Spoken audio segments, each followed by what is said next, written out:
After months of hibernation, it's finally time to open up their den. Welcome to my bear barn where life is bearable. Due to some unbearably cute teddies.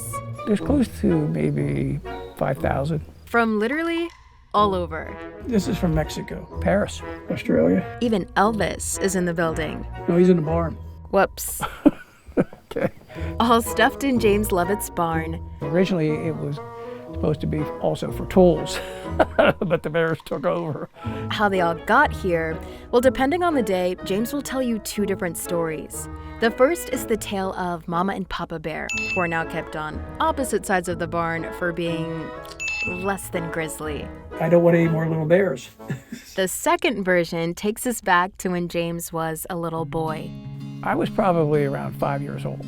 When James's grandma would gift him his very first teddy. He was a Smokey the Bear, and Smokey was my buddy. More like best buddies. For 2 years straight, where James went, Smokey went. His matted and stained fur proof of their adventures.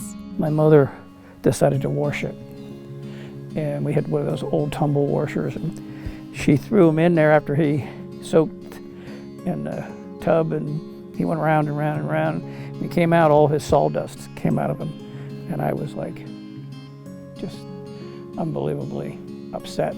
To make up for it, his grandma would buy him another bear, but then so did everybody else.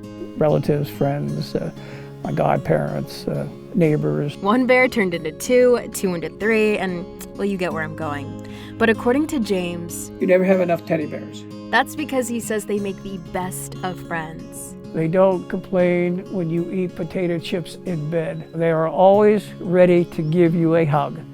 They always love you just the way you are. Okay? So, what could you ask more? As for some of these bears asking price, James says the highest he's ever paid is... Probably $300. But to James, money is no object. It makes people smile when they come in and look at it. You smiled when you came in. Which is why James says for as long as he's around, Looks like me. My glasses on. his bears will be too. I have no desire to sell them. Protective, but not greedy. No matter who walks into the barn, James isn't letting them leave without first bearing gifts and a bear hug. Reporting for WTAJ News, I'm Alyssa Royster.